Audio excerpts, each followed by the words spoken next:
오늘 본문에 보면 돈, 재산, 재물 이런 말씀들이 나옵니다. 그리고 그 모든 것들이 헛된 것을 말씀하고 있습니다. 그래서 오늘 제목은 재물의 헛됨, 재물의 헛됨이라는 제목입니다.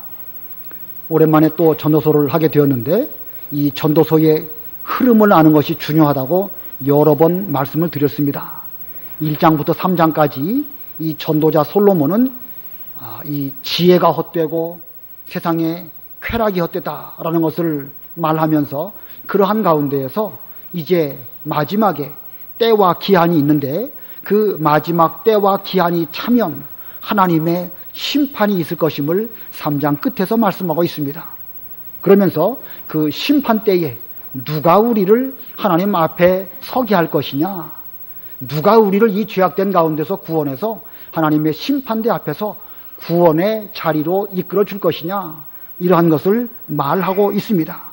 그러면서 이제 4장으로 넘어오면서 이 어떻게 해야 우리가 이 헛된 세상에서 구원을 받고 하나님의 은혜를 입고 그 심판대 앞에 당당하게 떳떳하게 나아갈 수 있을까, 그런 것을 고민하는 가운데 말씀이 진도가 나가고 있는데, 이제 이 구원받을 수 있는 방법을 찾는 가운데서 4장부터 7장까지 쭉 말씀이 전개가 되어집니다.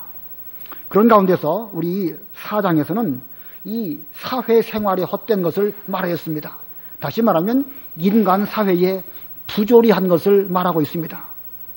그렇기 때문에 인간 사회를 통해 가지고 뭘 잘하면 사람이 거기서 행복도 누리고 하나님을 기쁘시게 해드리고 하나님께 구원을 얻을 수 있을까? 그건 언어 도단입니다. 그건 불가능한 것입니다. 인간 사회는요, 권세자가 약한 자를 피박하는 것이고 끊임없이 수고해서 어떤 것을 노력하지만 그 모든 것들이 다 바람을 잡으려는 것과 같습니다. 사람들이 지혜자의 말을 듣지도 않고 얼마 지나면, 세월이 지남에 따라서 지혜자와 그 지혜는 사람들의 머릿속에 기억하지도 않는 것이 인간 사회요, 인간 사회의 부조리한 모습입니다. 그렇기 때문에 인간 사회의 부조리도 헛되다, 부조리함이 헛되다라는 것을 4장에서 말했고, 우리 5장 전반부에서는 우리 종교 생활의 헛된 것을 말하고 있습니다. 종교 생활이라는 것은 믿음이 없이 하나님을 잘 섬겼다고 하면서 나름대로 어떤 정성을 들이는 것은 근원적으로 믿음이 없기 때문에 그건 헛될 수밖에 없는 것입니다. 천천의 수양과 만만의 강수 같은 기름을 하나님께 아무리 많이 드린다 할지라도 제대로 된 믿음이 없이 예수 그리스도를 발견하지 못한 가운데에서 하는 종교 생활이라고 한다면 그것은 헛될 수밖에 없고 그건 궁극적으로 구원에 이르지도 못하는 것입니다. 아무리 정성을 많이 들여도 인간의 정성에 불과한 것이지 하나님 보시기에는 그 의로운 그런 제사로 받아들이지 않기 때문에 종교 생활도 역시 헛될 수밖에 없는 것입니다. 그러다가 이제 오늘 5장 이 후반부에 내려오면서 물질에 대해서 또 전도자 솔로몬이 생각하기에 이르릅니다. 이 사람의 사상 중에는 우리 인간은 유한하지만 물질은 무한하다라고 생각하는 그런 사고방식이 있습니다. 사실 어느 면에서 보면 맞기는 맞지요. 사람은 죽을 수밖에 없고 또 그런 가운데에서 어떤 그 사람은 죽지만 그래도 뭔가 물질은 죽지 않고 돌멩이 하나라도 영원토록 있는 것처럼 보여지는 면이 많이 있습니다. 그래서 그런 사상, 오직 물질만이 존재한다라는 사상을 유물론이라고 합니다. 오직 유, 그다음에 물질, 그래서 오직 물질만이 있을 뿐이다. 그래서 이 유물론을 주장하는 사람들은 영혼도 없고 무슨 사람의 생각이나 이런 것도 다 의미가 없다는 거예요. 결국은 모든 것들은 물질로 구성되어 있다라고 말하는 것이 유물론입니다. 고대 철학에도 유물론이 있었고 공산주의 사상도 유물론으로 말미암아 나왔습니다. 현대 과학은 우리 인간의 생각, 기쁨, 슬픔, 괴로움 이런 것들도 다 뇌 속에서 일어나는 물질적인 현상, 다시 말하면 신경이 화학작용이나 전기적인 충격에 의해 가지고 느껴지는 거라는 거예요. 그래서 무슨 엔돌핀이라든가 도파민이라든가 이런 물질들이 사람의 뇌를 작용하면 그것이 기쁘기도 하고 또 괴롭기도 하고, 그러고 보면 사람이 기뻐하고 슬퍼하고 그 모든 것들도 사실은 물질적인 작용에 불과하다. 이런 세상이 바로 이 유물론적인 생각이라는 것입니다. 자, 어느 정도 맞는 말 같지요? 사람은 죽어도 물질은 남고 우리 육체가 이렇게 죽으면 흙으로 돌아가지만 그 흙으로 남는 그 무엇인가는 있는 거 아니겠습니까? 그러면서 이제 본문에 이제 왕이나 종이나 다 물질로 먹고 살고 또 결국은 죽어도 물질로 살다가 죽으면 또 물질은 남게 된다. 이런 식으로 말하고 있으면서 그런 그 물질은 영원한 것이 아니겠느냐. 이런 어떤 생각을 하게도 됩니다. 그래서 구절에 보면 땅의 소산물은 모든 사람을 위하여 있으니 왕도 밭의 소산을 받는다. 자, 이 물질이 얼마나 인간에게 중요한지 비록 높은 차원에 있는 왕이라 할지라도 결국은 물질에 의해 가지고 살기도 하고 먹어야 살고 그거 아닌가. 그런 면으로 보면 참 우리 인간 사회에서 물질은 뗄래야 뗄 수 없는 그런 그 존재인 것은 분명합니다. 자, 그러면 그 물질, 재산 이런 것들이 우리 인간으로 하여금 구원받게 할 수 있을까? 우리 사람이 하나님 앞에 서게 될 때에 그 물질을 많이 준비했다 가면 당당하게 하나님께 나아갈 수 있을까? 뭐 지금 여러분이 이런 질문에 대해서는 그건 어림도 없는 이야기다라고 말할 수 있지만요. 실제로 지금 고민하는 가운데서 솔로몬은 전도자로서 물질의 어떤 그 문제에 대해서 심각하게 고민하면서 본문을 논하고 있는 것입니다. 그러나 잘 아시는 것처럼 돈으로 우리의 구원을 살 수도 없고 또 아무리 많은 재물을 모았다 할지라도 그것이 궁극적으로 우리 인간을 기쁘게 할 수 없는 것입니다. 오히려 거꾸로 말한다고 하면 돈 때문에 인간은 불행해지기도 하는 것이기 때문에 이 돈은 어느 면에서 보면 죄악과 동일하게 보는 면도 있죠. 그러나 무슨 뭐 돈이 죄라든가 그건 아니에요. 그러나 그 돈은 우리 인간 사회에 상당히 많은 폐해를 끼치고 있는 것입니다. 자, 물질, 돈 이런 것들은 우리 인간에게 어떤 문제를 주는가?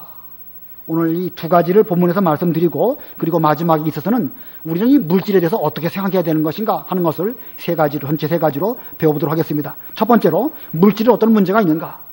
돈을 사랑하는 사람은 돈으로 만족하지 못하는 것입니다. 돈을 사랑하는 사람은 돈으로 만족하지 못함. 자, 본문 10절 우리 다 같이 합독하십니다. 10절 시작. 돈을 사랑하는 사람은 돈으로 만족하지 못하고 부를 사랑하는 사람은 소득으로 만족하지 못하니 이것도 역시 헛되다. 자, 사람이 어떤 무엇을 대상으로 해서 그것을 사랑한다고 하면, 진정으로 사랑한다고 하면 그 대상으로 말미암아 만족을 누릴 수가 없습니다. 자, 무슨 뜻인가? 내가 어떤 것을 사랑하면 사랑할수록 그것을 더 갖기를 원하고 소유하기를 원하고 함께 있기를 원하게 됩니다. 그래서 사랑한다면 사랑할수록 더욱 그의 마음은 그 불만족스러운 상태에 빠질 수밖에 없습니다. 좀 아이러니한 표현이죠? 예를 들면 남자와 여자가 있는데 서로 사랑한다. 진심으로 사랑합니다. 그러면 한 번만 보면 내가 원이 없겠다. 그래서 어쩌다가 힘들게 한번 만납니다. 자, 만나면 그 뒤로 이제 한번 만났으니까 만족하다. 그럴 수 있습니까? 그럴 수 없죠. 정말로 사랑하면은요, 한 번 만나면 두 번 만나고 싶고 또 계속 만나기를 원하는 것이 사랑하는 사람의 그 마음가짐입니다.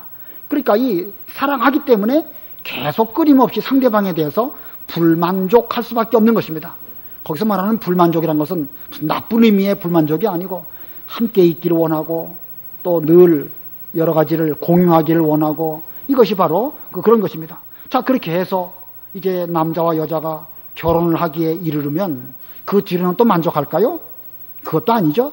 진심으로 사랑한다고 하면 1년 지나고 2년 지나도 계속 초기에 그 사랑하는 마음으로 계속 불만족한 가운데에서 상대방을 더 깊이 사랑하기를 원하게 되는 것입니다.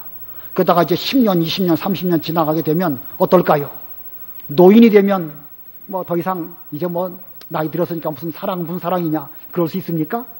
물론 그런 면도 있겠죠. 인간이기 때문에.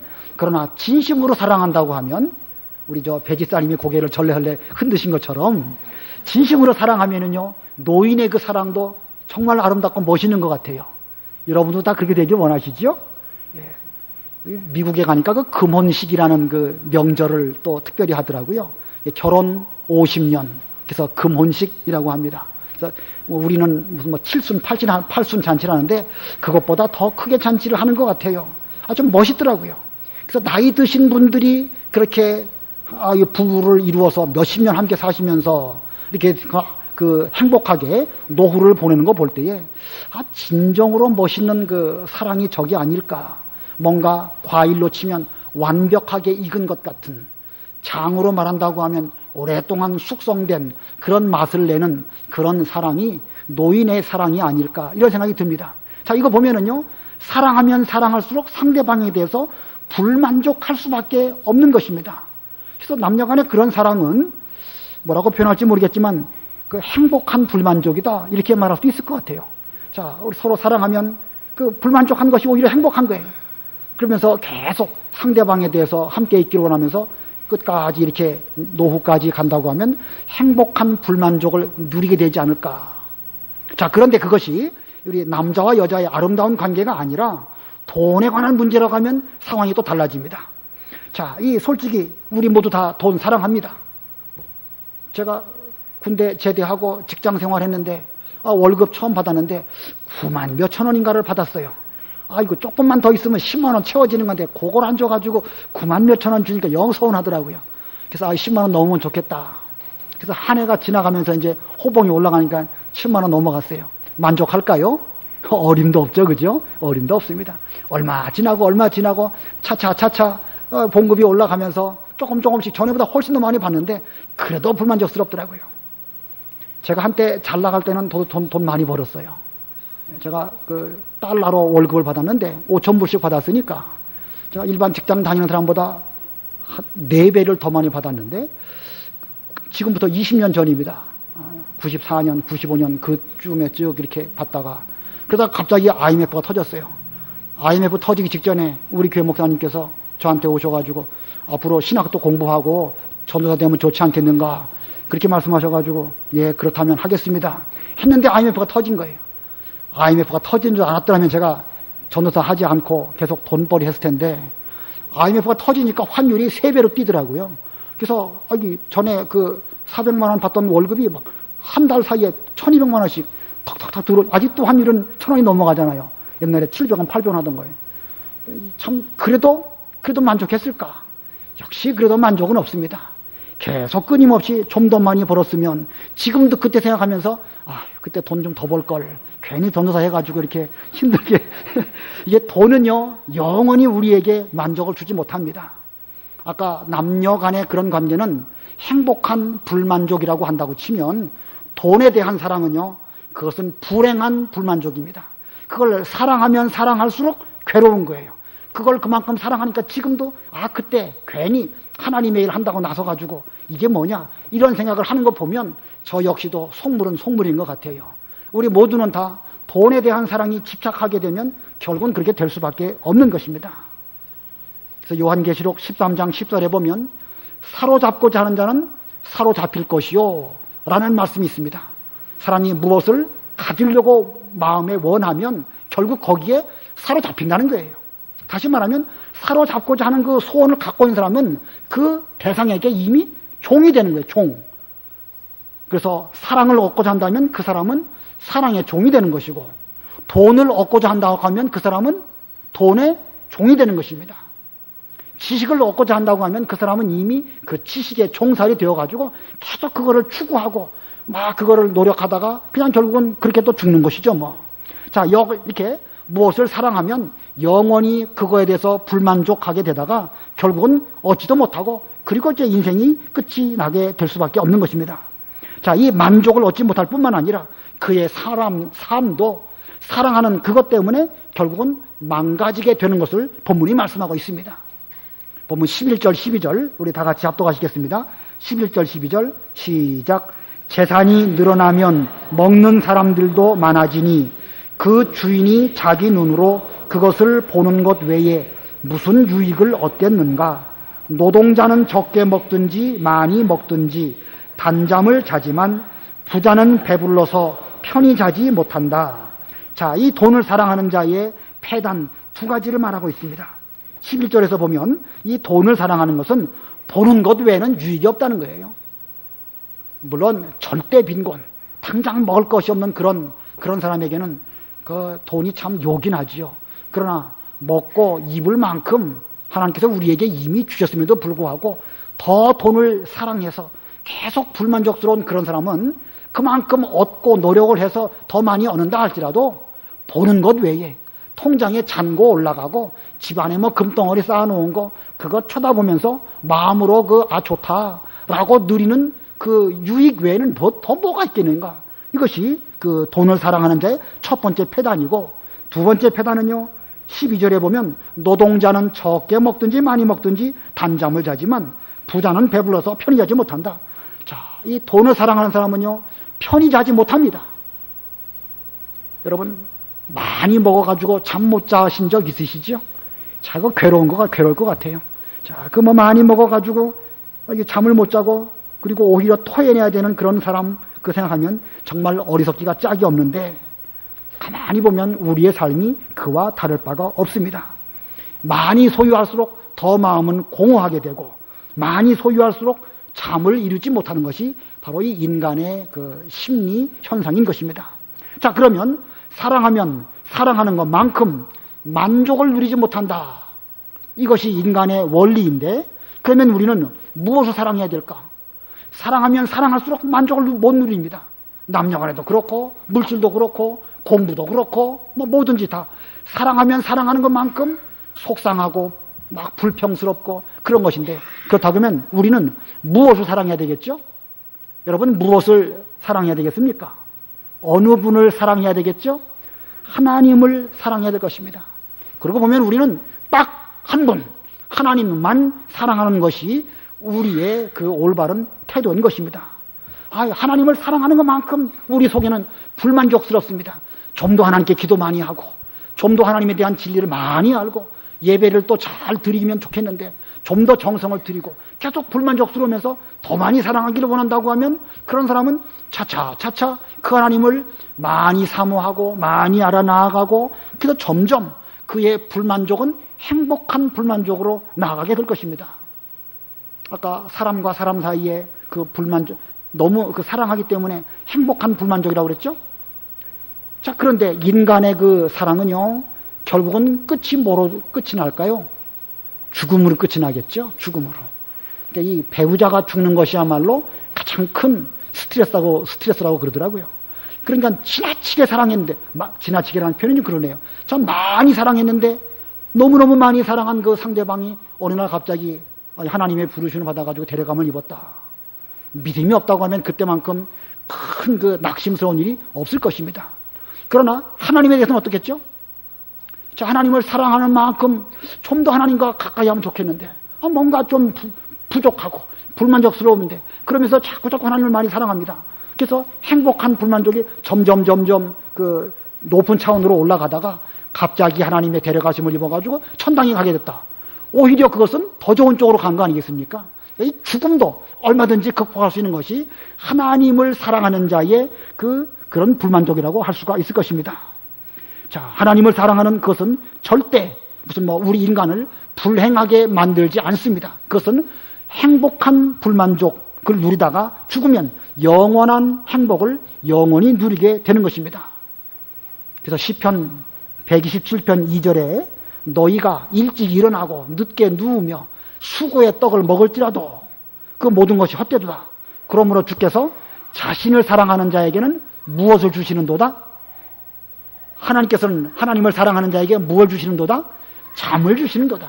자, 하나님을 진심으로 사랑한다고 하면 진심으로 사랑하는 자에게는 하나님께서 그에게 행복한 마음을 주셔가지고 그로 하여금 편안히 잠을 자게 해주시는 것입니다.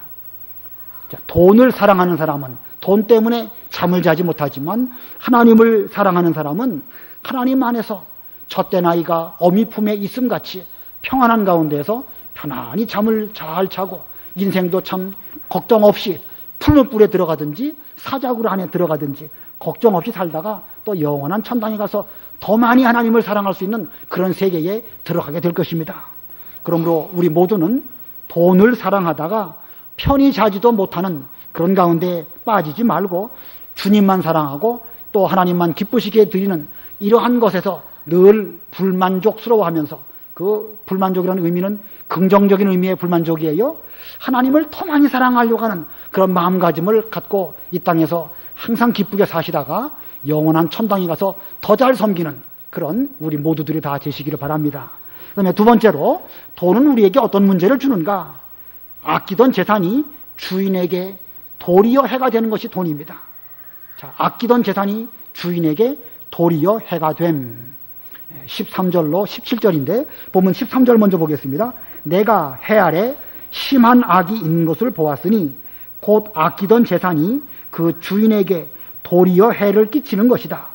그 재물을 재난으로 잃어버리니 그가 비록 아들을 낳았어도 그의 수중에는 아무것도 없다. 자, 만일 어떤 사람에게 재산이 있었는데 그 재산에 온 마음을 다 기울이고 과도하게 아꼈습니다. 자, 그러다가 그 재산을 어떤 사건이나 재난을 만나가지고 다 잃어버렸다고 합시다. 그 사람의 마음이 어떻겠죠?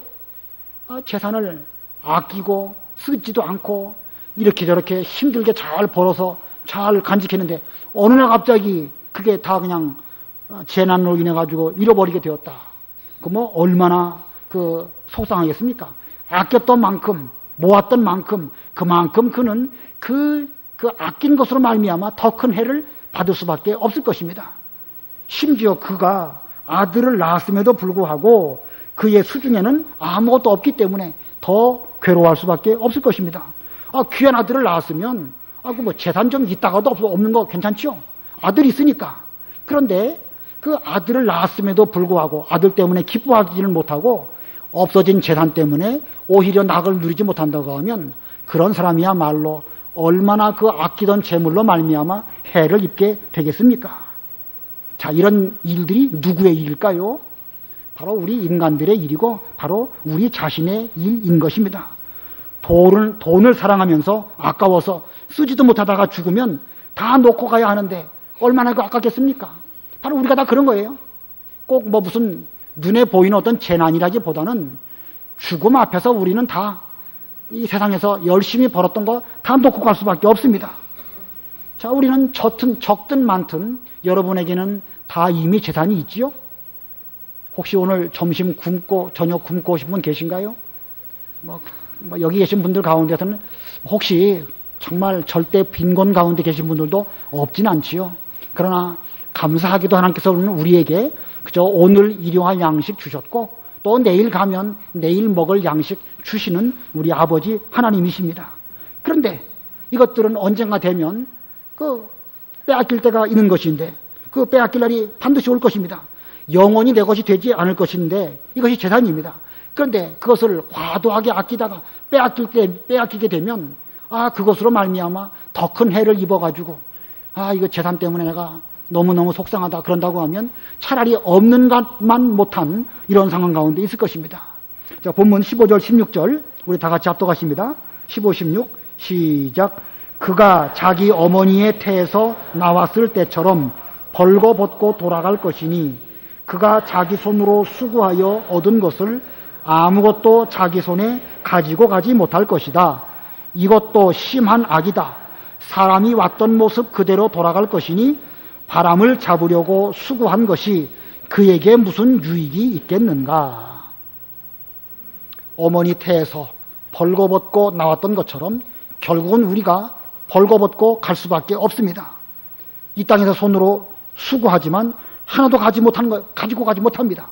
그 모든 것이 다 바람을 잡으려는 수고한 것이요. 그러한 수고는 우리에게 궁극적으로 하나님 앞에 가게 될 때에 아무런 유익이 되지 못한 것입니다. 그래서 빈손으로 왔다 빈손으로 가는 거지요. 알렉산더 대왕이 죽으면서 그렇게 했다고 그러죠. 알렉산더 대왕이 20대 초반부터 전 세계를 정복하다가 그가 33세에 죽었습니다. 일찍 죽었죠. 33세니까 예수님의 나이와 같은 때에 죽었어요. 근데 그는 죽으면서 유언하기를 관 양쪽에다가 구멍을 내가지고 내 팔을 다 이렇게 벌리게 해가지고 그리고 나를 그저 운구해라. 그게 무슨 뜻이겠습니까? 알렉산더 대왕이 얼마나 넓은 땅을 정복을 했지만 결국은 이렇게 빈손 들고 왔다 빈손 들고 간다 이렇게 하는 것을 나타나기 위해서 그렇게 한 것입니다. 그러니까 실제로 그는 수고 많이 하고 일생을 전쟁으로 그 남은 삶을 보냈지만 아무것도 갖고 가지 못한 것입니다. 그렇기 때문에 얼마나 마음이 허탈했으면 손 벌리고 가는 이런 그 어떤 액션을 하지 않았는가 생각됩니다. 우리는 이런 면에 대해서 여기 이 본문에 있는 것처럼 주인이 되지 말아야 되는 것입니다. 다시 한번 13절을 보면은요, 내가 해 아래서 심한 악이 있는 것을 보았으니 곧 아끼던 재산이 그 주인에게 도리어 해를 끼치는 것이다. 그러니까 우리는 이 재산에 대해서 주인이 되지 말아야 되는 거예요. 돈은 돈이고 나는 나예요. 물론 돈과 내가 어떤 그 관계가 있는 건 있는 것이지만 무슨 소유와 주인의 관계가 되지 말고 이 물질을 이용해서 그저 오늘 먹고 오늘 사는 것으로 만족하면 그것으로 다 되는 것인데, 내가 거기에 주인이 되고 내가 이걸 통해서 뭘 해보려고 노력할 때에 결국은 문제가 되는 것입니다. 그러므로 우리의 신앙은 물질의 주인이 되지 않는 데 있는 것입니다. 동방의 제일 가는 부자였던 욥, 그는 그 누구보다 재산이 많이 있었지만 그는 그 모든 재산에 대해서 주인이 되지 않는 그런 마음가짐으로 살았습니다. 하루아침에 그의 전 재산이 다 잊어버리게 되었지만 그는 뭐라고 말했죠? 내가 적신으로 왔다가 적신으로 가오니 맨몸으로 돌아갈 것이다. 주신 자도 여호와시요 취하신 자도 여호와시오니 하나님의 이름이 영광을 받으실 것이다 라고 말하면서 욥은 죄 짓지 않고 어리석게 그 입술로 하나님을 원망하지 않았다 라고 말하고 있습니다. 자, 그는 재물의 주인이 되지 아니하였고 그저 있으면 있는 대로 그거 사용해서 하나님 기쁘시게 드리고 또 자기 삶에 필요한 대로 썼습니다. 그걸 나의 소유로 삼고 내가 그것의 주인이 되는 이런 관계가 되지 않았기 때문에 그는 그 재산을 다 잃어버렸을 때에도 정말로 허허롭게 아무 일도 없었다는 듯이 오히려 하나님께 그 사건으로 인해 가지고 영광을 돌리는 이런 믿음의 사람이 되었습니다. 자, 만약에 그러나 그 물질에 대해서 주인이 되면 그 재산이 오히려 그에게는 해를 끼치는 그런 상태가 될 것입니다. 진리를 깨닫지 못하는 그런 사람, 욥과 같은 진리에 이르지 못한 사람은 어떻게 될까? 전도서 5장 17절입니다. 다 같이 합독하십니다. 시작. 그가 평생 어둠 속에서 먹을 것이며 많은 울분과 질병과 분노가 그에게 있을 것이다. 재산이 있었는데 그 재산을 자기의 것으로 삼고 그 재산의 주인이 되었는데 어느 날 어떤 것으로 말미암아 그 재산을 잃어버리게 되었습니다. 잃어버리게 되었을 때 그 주인된 그 사람은 평생 어둠 속에서 먹을 것이며 많은 울분과 질병과 분노가 그에게 있을 것이다. 차라리 처음에 재산이 없었으면 별 문제 없는데 이따가 그걸 잃어버리게 되니까 몸에 병 나고 분노하게 되고 그리고 울분 가운데 있게 되고 그러면서 그는 일생을 괴롭게 살다가 죽게 될 것입니다. 돈돈 하면서 돈을 사랑하다가 그 돈이 없어지게 될 때에 그 돈과 함께 인생도 망가지는 것이 과도하게 아끼면서 돈의 주인 된 사람의 결말인 것입니다. 상이죠. 사무엘상에 보면 아비가일의 남편인 나발이라는 사람이 나오죠. 나발. 그 사람은 큰 그 재산이 있는 그런 부자였는데 그거 아껴가지고 자기는 잘 먹고 잘 살려고 하다가 다윗이 와가지고 다윗이 얼마나 그 나발에게 큰 유익을 주었습니까? 함께 들판에 머물면서 다윗의 소년들이 나발의 이 양떼들을 해치지 못하도록 잘 보호해줬는데 그 은혜에 보답하지 못하고 그 다윗에게 박대했죠. 박대하다가 그는 술 먹고 그날 밤에 돌처럼 굳어가지고 죽는 그런 일을 만나게 된 것입니다. 과도하게 물질의 주인된 사람 결국 그 물질과 함께 망하게 되는 것입니다. 그러므로 우리는 재산의 주인이 되지 않는 그런 여러분이 되어야 될 것입니다. 물질을 소유 삼고 내가 저것들의 주인이다 이렇게 생각하면 그 순간부터 그는 괴로움 가운데 있게 될 것이고 또 그러다가 재산이 늘 내 것이 될 수 없죠. 어느 날 하나님이 불어버리시면 그것으로 말미암아 여기 본문처럼 울분과 질병과 분노로 남은 삶을 살지 않기 위해서는 우리는 물질의 주인이 되지 말고 오직 하나님께 다 맡기고 주시면 주신 대로 감사하고 없어지면 없어진 대로 또 거기서 하나님의 은혜를 찾는 그런 우리들이 되어야 되겠습니다. 그 다음에 마지막으로 세 번째 결론입니다. 우리의 재물에 대한 바른 태도가 무엇일까? 재물에 대한 바른 태도. 본문 18절부터 20절까지 좀 길지만 다 같이 합독하시겠습니다. 18절로 20절 시작. 내가 보니 사람이 하나님께서 주신 자기의 생애 동안 먹고 마시며 자기가 일평생 해 아래서 수고한 모든 일 가운데서 낙을 누리는 것이 선하고 아름다우니 그것이 그의 몫이다. 하나님께서 또한 모든 사람에게 부와 재산을 주셔서 먹고 누리게 하시고 자기 몫을 받게 하시며 자기의 일에서 즐거워하게 하셨으니 이것이 바로 하나님의 선물이다. 사람은 자기 생애의 날들을 자주 생각하지 않아도 되니 이는 하나님께서 그의 마음에 기쁨을 주시기 때문이다. 자, 본문 18절 보면 하나님께서 내게 주신 몫이 있어요. 자, 우리 모두에게는 크든 적든 부자든 가난하든 우리 각각에게 주신 바 그 몫이 있습니다. 주신 바 그 분량 안에서 낙을 누리는 것, 이것이 선하고 아름답다고 그랬습니다. 많이 주신 분은 많이 주신 대로, 이건 내 것이 아니다. 하나님의 것이다. 하나님이 내게 주셨지만 나는 이 물질에 대한 청지기, 관리자로 있다가 하나님이 가져가시면 가져가시는 것이고 또 하나님이 나를 먼저 데려가시면 또 그렇게 되는 것이다 생각하면서 그저 이 땅에 있는 동안만큼 자기 청지기의 직분에 충실하면 그 부자도 그 사람은 참으로 하나님이 주신 몫에 만족하면서 선하고 아름다운 삶을 사는 것입니다. 없으면요, 없어도 괜찮아요. 그 부자와 나사로 그 비유 있죠? 누가복음 16장인가요? 거기 나사로, 그는 정말로 절대 가난한 사람입니다.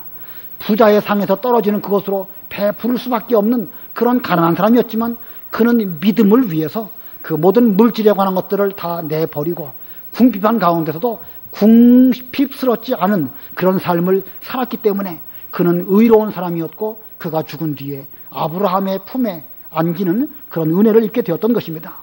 우리는 부자든 가난한 사람이든 그것은 우리에게 있어서 중요한 기준이 아닙니다. 우리의 기준은 무엇이냐?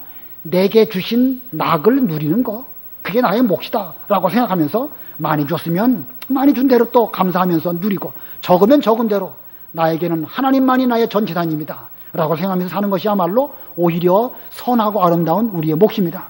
그리고 19절에서는 하나님께서 모든 사람에게 부와 재산을 주셔서 먹고 누리게 하시는데 이게 자기에게 몫으로 받게 하셨다 이렇게 말씀하십니다. 자, 왕이나 혹은 우리에게 어떤 몫을 나눠줄 때에 어떤 사람이 나눠줬다. 왕이 배분해주고 공산주의처럼 너는 이쪽 땅 갖고 너는 이쪽 땅에서 농사하고 이렇게 배분해줬다고 하면 우리는 속상할 수밖에 없고 왜 저 사람은 나보다 더 많이 주고 나는 적게 주었습니까? 불평할 수밖에 없겠죠. 그러나 지금 우리에게 많이 주시기도 하고 적게 주시기도 하신 분은 누구십니까? 하나님이십니다.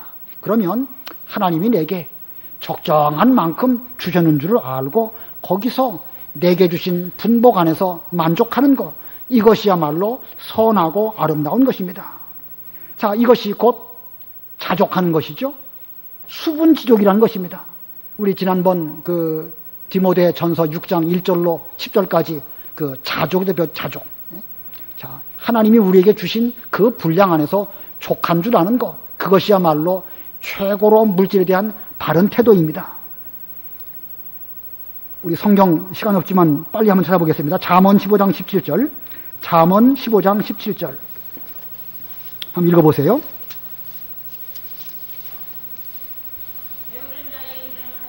아니요, 15장 17절.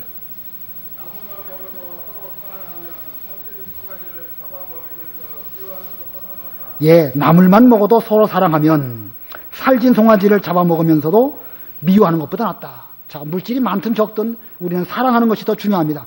잠언 17장 1절, 17장 1절입니다. 읽어보세요.